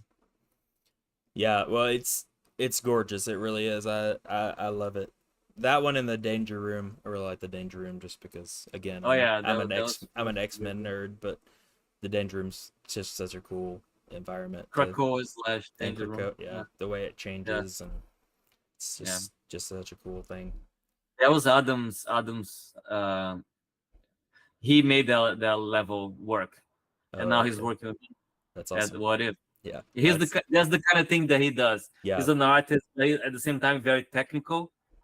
So yeah. how he figured things out, like how can we make those squares and the hologram, and so he built that thing like with his own hands. So yeah, Well, now and now that you said that, like looking at the big splash page for Kinshft, I can see it's got kind of the same vibe right. as that fighting background does. So you can definitely see his influence in it for sure. Yeah, he's an amazing painter. Yeah. Well, you're no slouch yourself, my friend. Thanks. I think 4 more minutes you're gonna beat the interview from yesterday. It was already like 2 hours and 10 No, minutes. no, we're not 2 hours yet. At least. Oh no, we started at 6:30. Yeah, Yeah. we're almost getting there. We're at Yeah. 146 according to my YouTube studio, but Right. Where are you located? I live in Texas. So. Okay. So 2 hours ahead of Vancouver. Yeah, it's 10 after 10 here, so Yeah. Yeah. I'm a night owl, so it's fine. It doesn't bother me. But let's see. Chat, do y'all have any questions for Gabe before we wrap up so I can vamp and beat Xen and them? I don't think we'll go another hour, but if anybody has any questions they want to ask Gabe, I don't want to miss out on that. So I'm probably having to go back to work soon. you gotta sleep sometime, Gabe. Yeah. But I guess I don't sleep it's only late, no. it's only 8 o'clock where you are, so. And I'm getting sad because at 8 and it's starting to get dark. That means summer is almost over. I wish summer was almost over. In Texas, we got 3 more months of 100-degree weather probably, but Can it just like split the difference and have like something well, not too hot, not too cold? So when I drove up to my office, there was a thunderstorm rolling through, so it's actually cooled off outside. So it's only like I think it's like 88 or something, which doesn't sound that appealing, but it was 105 earlier, so I'll take 88. Oh my god. Yeah, this is the time of year that I'm like, why do I still live here? Because of the barbecue. The barbecue is delicious. The barbecue is dope. We're not gonna lie about that. XN wants to know, what do you expect from Kinshft and what should people expect from the game? I know it's a really broad question, but I think you should expect something, a really nice game that you're gonna play. You're gonna feel happy and accomplished when you finish, and maybe make you think. I saw somebody post today about contest and how they cannot step away from it for a minute because they feel stressed that they have to do all the tasks and stuff. And it's like, I think you're playing the game wrong. It's just like, games are not supposed to make you stressed. Like, I don't think the developers want you to be stressed. I want to try and make a game where people just want to boot that game and just be there in that world, and soak in all the details and have a story that you actually feel that is related to your life somehow, but still be colorful and amazing, with full of creatures and battles and stuff like that.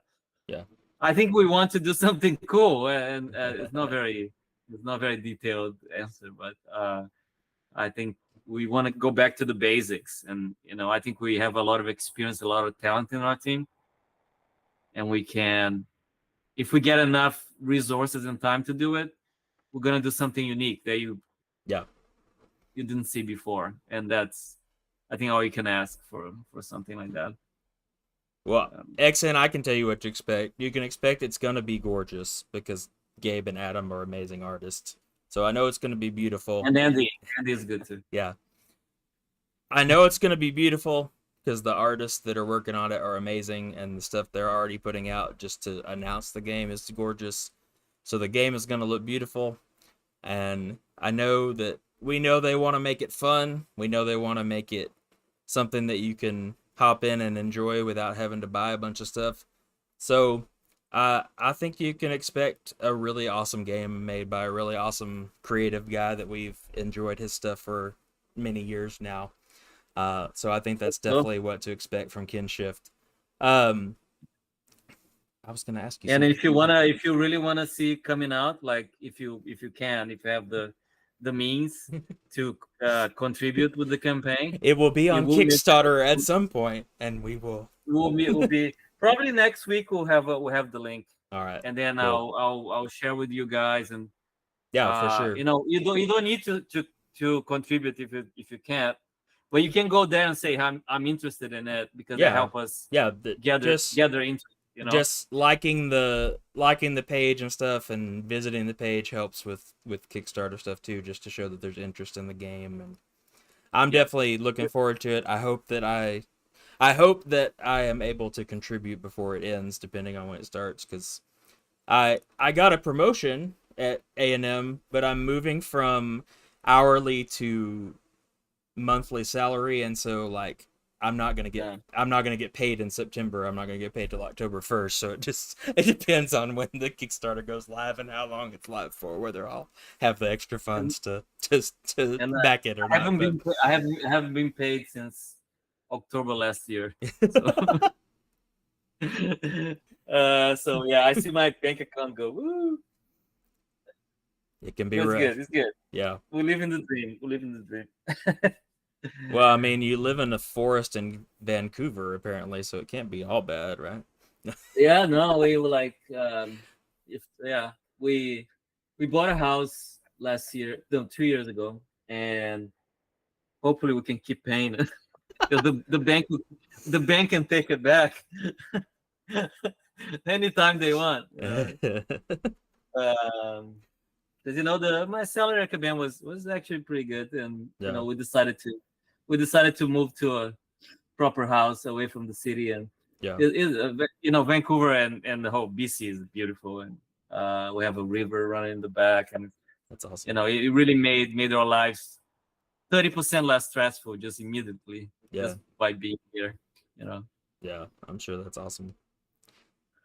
I've always wanted to come up to Canada. I haven't had the chance to make it up there yet, but I hope I get to one day. But if you can't come on this side, the other side is like too cold.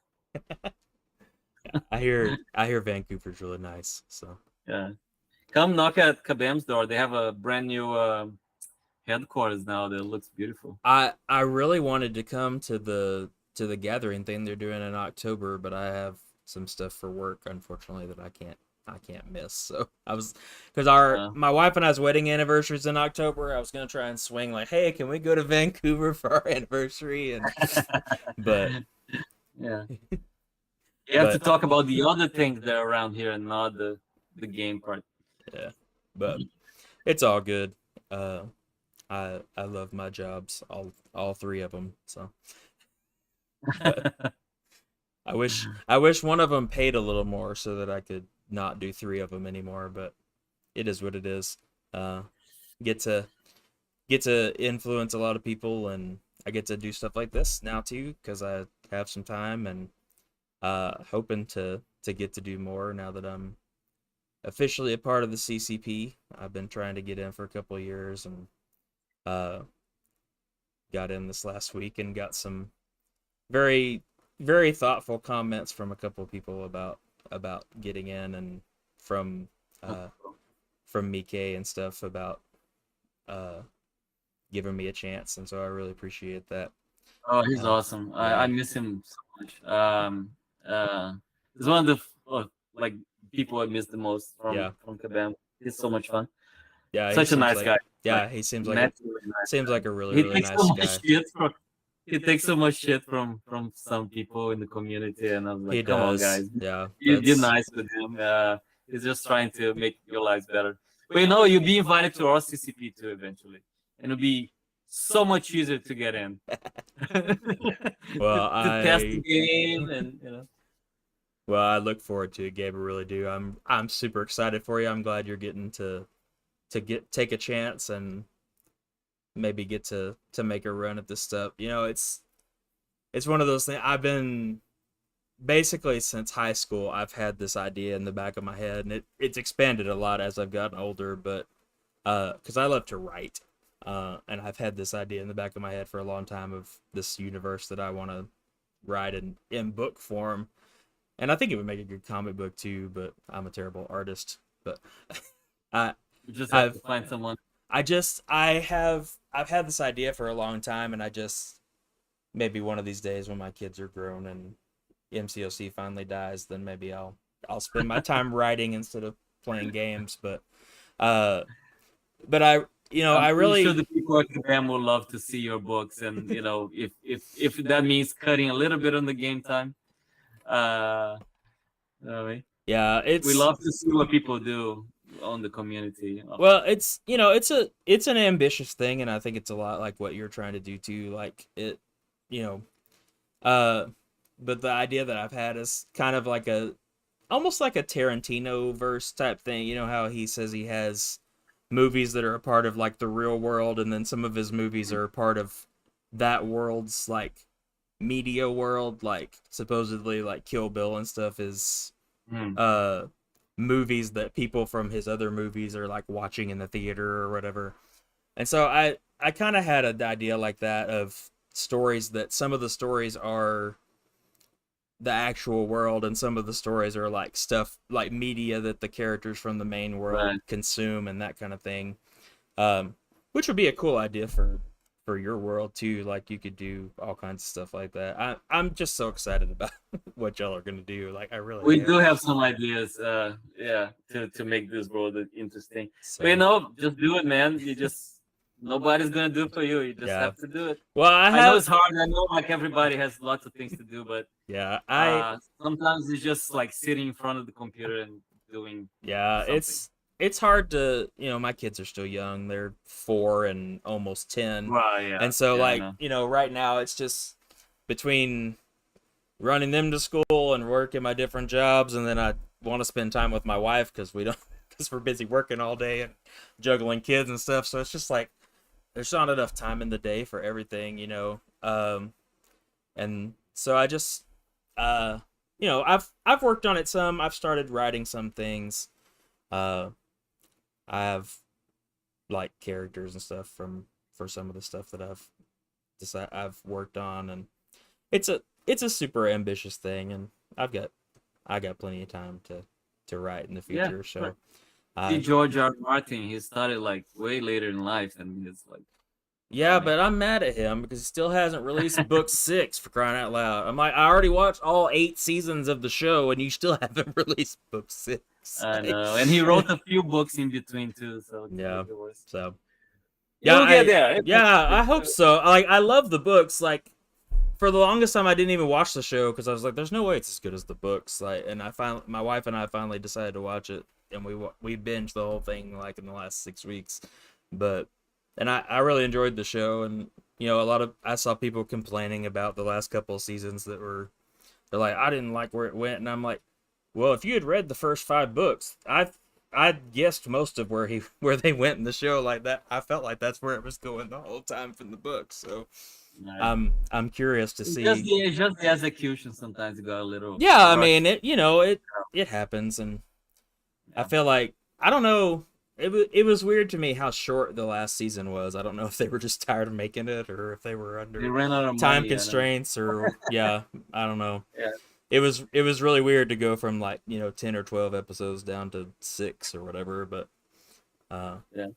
but it's good. It was an ambitious show, and there was a lot behind it. And, I mean, I'm sure he doesn't have to ever write again if he doesn't want to. He's probably set for life from what one day will come out. One day will come out. One of these days, but one of these days. So is that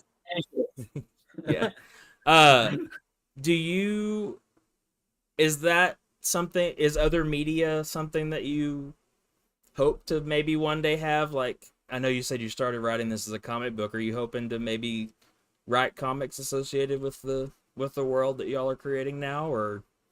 Yeah, perhaps. I think the power of creating the new universe is the most valuable thing. Like I said, and games are a very great. It's a great medium to tell stories nowadays because people can follow those things for years, Hmm. and it's interactive. So I love telling stories in games, but I come from other media too, and so Yeah, if Kinshft is a big success, we'll love to expand it into different medium. Yeah, it's part of our plans for sure for the future. yeah, We have to for start with sure. something strong now. Yeah. Yeah, Well, you can always make a spiritual successor to Comic Zone. So, yeah, did you yeah. ever play that Everything. game? You know what I'm talking about? The old Sega Genesis game, Comic Zone. Which one? It's called Comics. Comic. Yeah, I Yeah. remember. I remember that. Yeah, yeah, yeah. I remember that. Yeah, I used to have a Master System and then a Mega Drive. So I was a Sega boy for a while until I got a Super Nintendo. There you Everything go. changed. Absolutely. Yeah, I was a Nintendo guy. I enjoyed. I had friends that had Sega, so I'd play when I go to their house or whatever. But I was always a Nintendo guy for a long time. Yeah, Sega some great games. Altered Beast, Yep, Alter Beast is a good game. rise from your grave and rescue my daughter. That's all you need. It's a story right there, and then you go for it. Yeah, Become a werewolf. sometimes I miss simple sometimes I miss simple stories. But I'm sure that y'all's story will be complicated and wonderful. So, No, uh no, we're trying to make it as simple as possible. We'll see. We'll see if we succeed. We don't want to be too convoluted. I think we'll try to get a happy medium then. well, Gabe, I really appreciate you spending a couple hours with me tonight, and I know that you probably need to get back to work or spend some time with your family or get some sleep or something. So, I will let you go.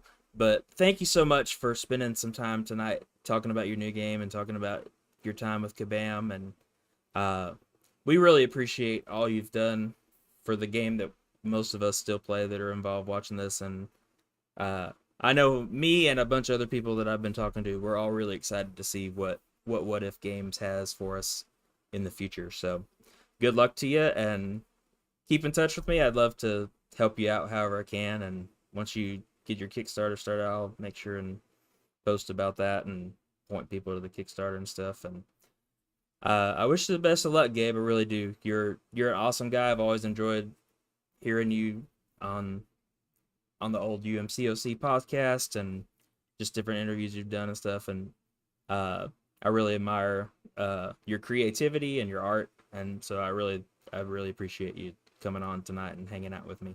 It was really Oh, thanks, great Eric. time. No, it's my pleasure. My pleasure. I always love talking to you guys. Always feel energetic coming out of this. It's always a nice conversation. And thanks for all the help and the support. And Oh, hopefully we can make absolutely. this game really awesome for you guys.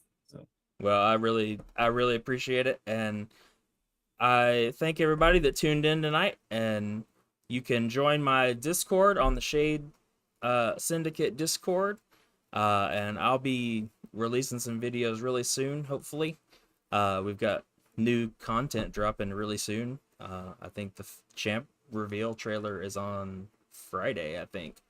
So we'll find out about September champs. You're not going to want to miss that reveal trailer. I'm just going to spoil that for you right now. It's going to be super exciting for you.